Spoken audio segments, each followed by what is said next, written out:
So in the past, we've had, obviously Michael Jordan's Bulls, you've got the Lakers, San Antonio Spurs were great for a long time. Miami was great with LeBron and D Wade, up to Golden State.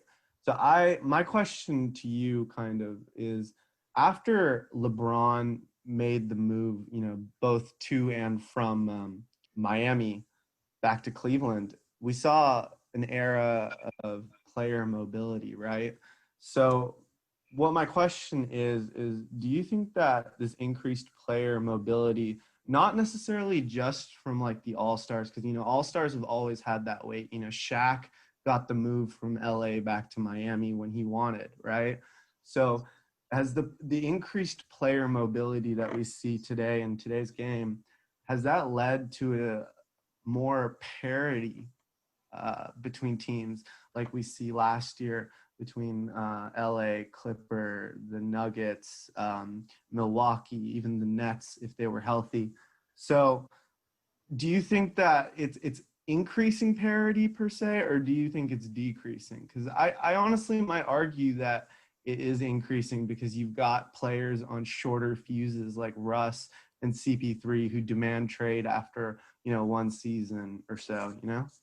Yeah, that's interesting. I think the argument that it's decreasing parity is pretty straightforward. You look Kevin Durant to the Warriors. They For don't. It was sure. like we had a Warriors Cleveland finals matchup for 4 straight years.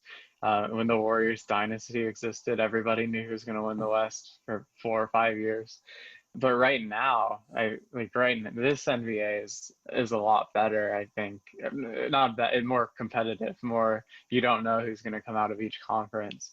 And is that a result? I think the question you'd have to ask is that caused by more player mobility?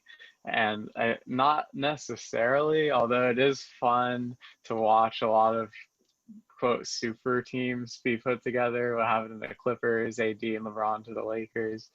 You Yeah. still see, I don't know, it's interesting. I think it doesn't have to.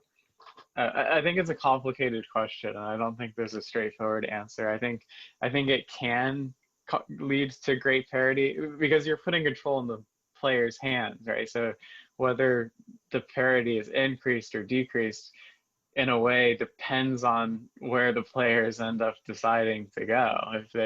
If the top 5 players in the league all decide they want to play on the same team, then parity is going to be ruined. But if they all want to go to different teams and get like a secondary star to play with them, then you're going to have 5 great teams competing against each other, and it's going to be great. So I think it kind of depends, and where it seems to be trending now is where you do have a lot of balance, and it's not very intuitive who's going to win the championship.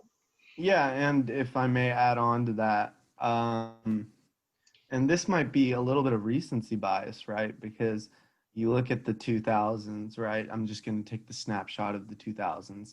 You've got these great teams outside of LA and San Antonio. You've got, Dirk Nowitzki's Mavs. You've got Tracy McGrady and Magic. You've got Houston Rockets with Yao and eventually Tracy again. You've got some solid teams, and even further back, like looking at the 90s, outside of Jordan's Bulls, you've got the Pistons, and even same for 2000 because they won a chip in, I think, '08. But you've got the Pistons, you've got the Pacers, you've got LA still there. Boston was around towards the beginning, right, with Bird and Magic respectively. Even Houston with Hakeem won 2 right in between. And that's not even to mentioning like Stockton and Malone, right? So maybe this is a little bit of recency bias at play. But it is an interesting thought that kind of just came into my head.